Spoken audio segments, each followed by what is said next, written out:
రావు గారు, మీ కన్సర్న్ నాకు అర్థమైంది. కానీ బాబాయ్కి డాక్టర్ కంప్లీట్ బెడ్ రెస్ట్ తీసుకోమని చెప్పారు. కాబట్టి బాబాయ్ ప్లేస్లో నేనే ప్రాజెక్ట్ లీడ్ చేస్తాను.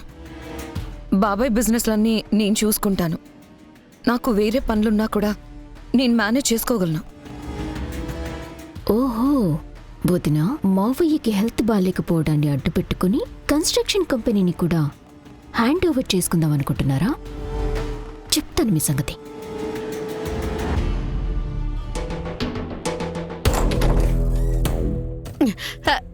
ఏమైండదమ్మి ఇట్టలా కూర్చుండవింది? చెప్తా. యువరాజ్, కింద వదిన రావు గారితో మావయ్య చేస్తున్న ప్రాజెక్టుకి తనే లీడ్గా ఉంటానని, దానికోసం బోర్డ్ ఆఫ్ డైరెక్టర్స్ని ఒప్పించమని అడుగుతున్నారు. అవునా? 100 కోట్ల విలువ చేసే ప్రాజెక్ట్ ఇప్పుడు అది కాని అక్క చేతిలోకి వెళ్తే మెల్లగా కన్స్ట్రక్షన్ కంపెనీ కూడా అక్కే సీఈఓ అవుతుంది. అలా జరగకూడదంటే మనం వెళ్ళి వదిన్ని ఆపాలి. ఆపాలని ఇంకా ఇక్కడ ఏం చేస్తా ఉండాము? పదండి పోదాము. పాండే పద.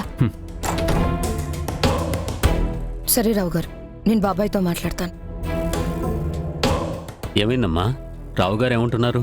నాకున్న పనులకి ప్రాజెక్ట్కి పూర్తి టైం ఇవ్వలేను, రేపటిలోపు ఎవరినో ఒక్కరిని అపాయింట్ చేయమని చెప్తున్నారు బాబాయ్. అంత పెద్ద ప్రాజెక్ట్ని లీడ్ చేసే కెపాసిటీ ఎవరికుందమ్మా? ఇంట్లో బంగారం లాంటి కొడుకును పెట్టుకుని మళ్ళా ఎవరికుండాది అని అంతలా ఆలోచిస్తా ఉండవేంది బా? దేని గురించి మాట్లాడుతున్నావు పిన్ని? మీరు దేని గురించి మాట్లాడుతున్నారు? మేము దాని గురించి మాట్లాడుతున్నాం వదిన. మావయ్య ప్లేస్లో ప్రాజెక్టుకి లీడ్గా యువరాజ్ని అపాయింట్ చేయండి. యువరాజ్నా? ఏంటక్క యువరాజ్నా అని అంత డౌట్గా అంటున్నావు? నేను హెడ్గా చేయలేనా? చెయ్యకూడదని అనుకుంటున్నారా? చెయ్యకూడదని కాదురా. మరి యువరాజ్ ఈ ప్రాజెక్టుని ఫినిష్ చేయలేడు అంటున్నారు వదిన. ఏందమ్మేది? ఒక్క అవకాశం కూడా ఇవ్వకుండా అట్టా ఎట్టా అనగలవు? పిన్ని, ఒక్కసారి నేను చెప్పేది వినండి. నేను యువరాజ్ చేయలేడు, చేత కాదు అని చెప్పడం లేదు. పెద్ద ప్రాజెక్టు, ఎక్స్పీరియన్స్ లేదు అని అంటున్నాను. ఆఫీస్లో అడుగు పెట్టనివ్వకపోతే ఎక్స్పీరియన్స్ ఎలా వస్తుంది వదిన?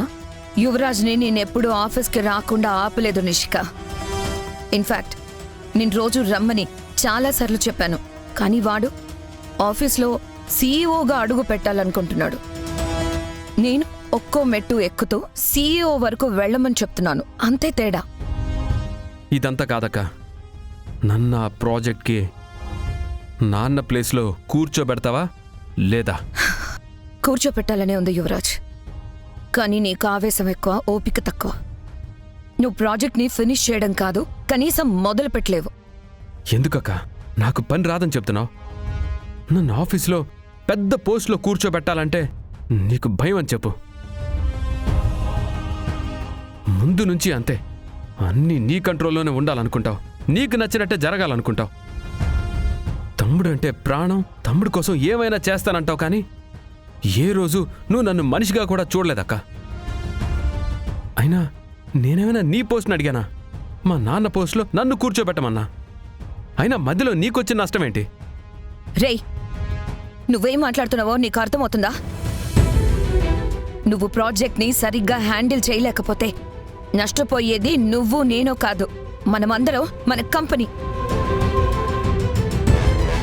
అక్క, ఆఖరిసారి అడుగుతున్నాను, నన్ను నాన్న సీట్లో కూర్చోబెడతావా లేదా?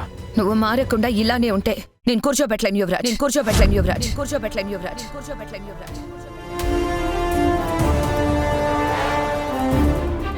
అబ్బడా యువరాజ్,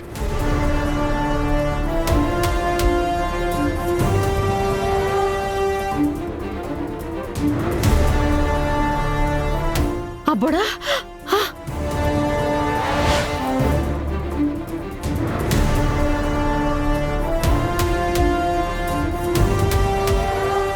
ఇప్పటికే నన్ను కంపెనీకి చాలా రోజులు దూరం పెట్టావక్క.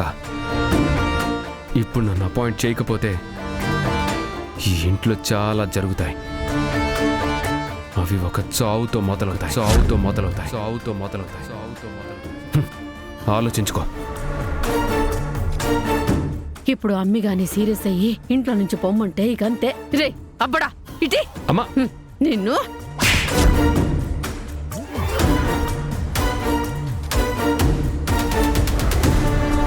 ఈ ఆవేశం చూసే నిన్ను మీ నాయన ఆ కుర్చీలో కూర్చోబెట్టేదానికి అంతలా ఆలోచిస్తా ఉండాడు. అయినా కౌశికిని బెదిరించి అంత పెద్దోడు అయిపోయిండావా అబ్బడా? కౌశికి క్షమాపణలు చెప్పు చెప్పు చెప్పు చెప్పు చెప్పు చెప్పు.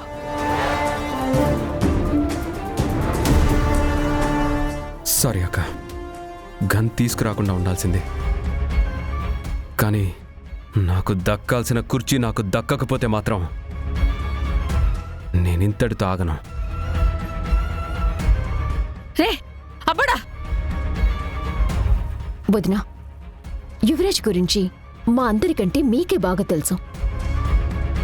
ప్లీజ్ కొంచెం ఆలోచించి మంచి నిర్ణయం తీసుకోండి. మీరు తీసుకునే నిర్ణయం మీదే ఈ ఇంట్లో చాలా విషయాలు ఆధారపడి ఉన్నాయని మాత్రం మర్చిపోకండి. అమ్మి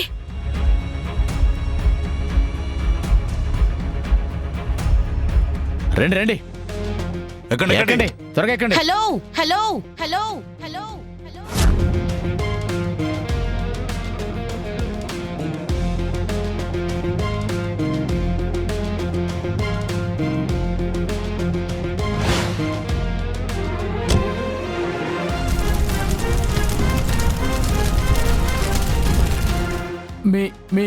మీరు మీ మీ మీ ఏంట్రా? మీరు లోపల మంటల్లో కాలిపోవాలి కదా, బయటికి ఎలా వచ్చారని అడుగు. ఏంట్రా పొగలో మేముంటే మీ మైండ్ బ్లాక్ అయినట్టుంది. అన్నీ బానే ప్లాన్ చేసావు కానీ ఇద్దరిని రూమ్ లో పెట్టి పెట్రోల్తో కాల్చి చంపాలనుకున్నప్పుడు అసలు ఆ రూమ్ లో ఏ ఉన్నాయి, వాళ్ళు తప్పించుకోవడానికి ఛాన్స్ ఏమైనా ఉందా అని చూసుకోవా? జడి, వీడికి ఇంకా అర్థం కావడం లేదు.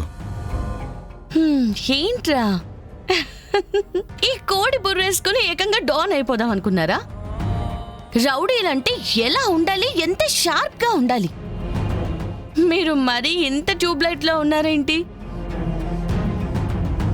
ఏంటమ్మా మీరు మీ ప్రాణాల్ని కాపాడుతాడంటే నమ్మి వీడితో ఉన్నారా?